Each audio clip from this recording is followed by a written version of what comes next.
To Raunak math magic tricks. आज हम लोग सीखने वाले हैं square root of any numbers. तो आइए हम लोग इस वीडियो का शुरुआत करते हैं।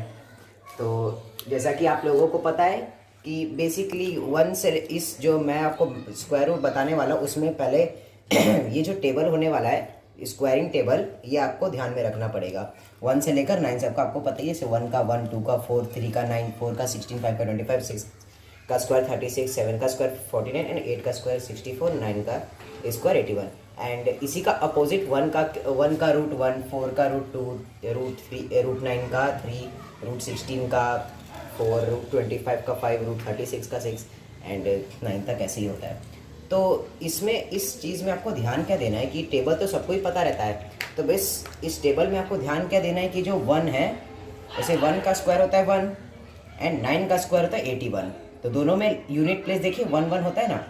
तो यही आपको ध्यान में रखना है कि हम जो भी नंबर लेंगे उसके लास्ट में अगर 1 आ रहा होगा तो उसका जो यूनिट प्लेस पे जो नंबर होगा वो 1 होगा या 9 होगा। वैसे ही 2 और 8 का है। 8 का स्क्वायर होता है 64 एंड 2 का स्क्वायर होता है 4। तो दोनों के यूनिट प्लेस पे 4 4 नंबर है। तो ये उसमें भी यही बात का ध्यान रखना है कि अगर लास्ट में आपका अगर 4 आ रहा है, लास्ट कोई भी परफेक्ट स्क्वायर रूट के नंबर के लास्ट में अगर 4 आ रहा है तो उसके यूनिट प्लेस पे 2 या 8 होगा। तो अब वैसे ही 3 और 7 का है, 4 और 16 का है, और 5 का वैसे किसी के साथ नहीं, क्योंकि यूनिट प्लेस में बस 5 25 लास्ट में 5 और किसी में 5 नहीं आता है। तो 5 का सबसे ईजी है कि वैसे 5 का मैं आपको ट्रिक भी बताया था। तो इसी रूल को आपको फॉलो करके मैं जो कुछ नंबर्स आपको एग्जांपल्स के तौर पे बताऊंगा उसको इसी टेबल से फॉलो करना है। रखते हुए मैं कुछ एग्जांपल्स में आपको कुछ बताना चाहूँगा। कुछ एग्जांपल्स को हम लोग चलिए देखते हैं। जैसे 3 4 8 1 है, तो मैंने जैसे बताया था 1 यहाँ पे 1 है, तो 1 कहाँ आ रहा है 1, और यहाँ 9 का स्क्वायर में 1 आ रहा है। तो वरना इसका यूनिट प्लेस में 1 होगा या 9 होगा। तो ये वैसे 2 नंबर ऑक्यूपाई करता है, तो इस 2 नंबर को हम लोग हाइड कर देंगे। 34 को देखते हैं फिर। तो 34 किसके पास का स्क्वायर है? जैसे 34 जो है वो 25, जैसे 5 है और 6 है, तो 6 का स्क्वायर कितना 36 होता है एंड 5 का स्क्वायर कितना होता है 25 होता है। दोनों में नज़दीक कौन सा है, 5 या 6? 6 नज़दीक है इसके।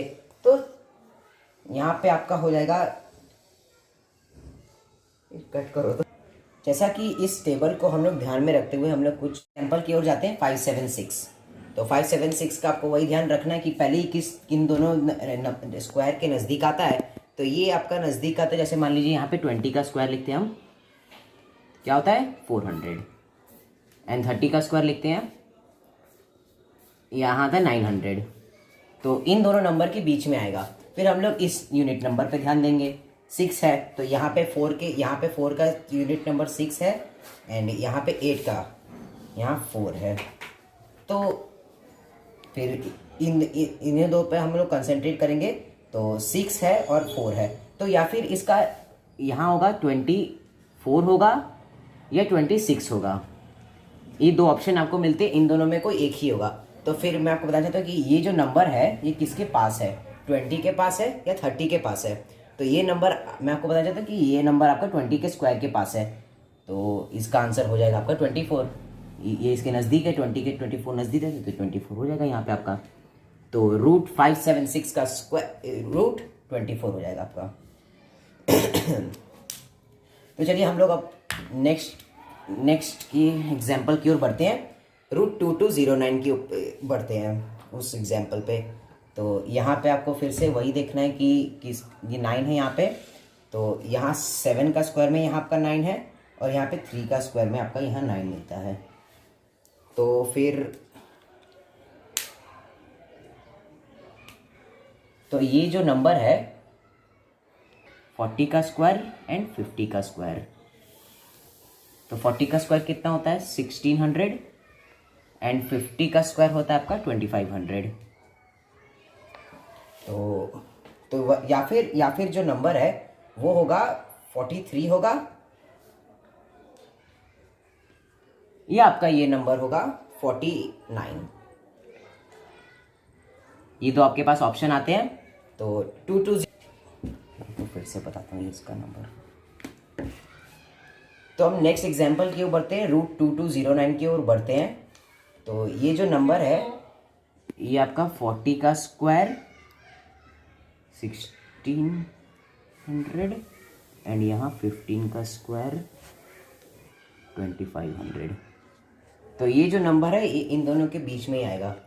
तो हम लोग इस यूनिट नंबर पे कंसंट्रेट करते हैं। तो यहाँ 9 है, तो 3 का स्क्वायर 9 होता है एंड 7 का स्क्वायर 49 होता है। तो या फिर आपका नंबर 43 होगा या आपका नंबर 47 होगा। ये दो ऑप्शन आपके पास मिलते हैं। तो अब मैं बताना चाहता हूँ कि 2209 किस नंबर के नज़दीक है। 2209 आपके 50 नंबर के नज़दीक है। तो आपका सिंपल सा आंसर 47 हो जाएगा। तो √2209 का आंसर 47 हो जाएगा।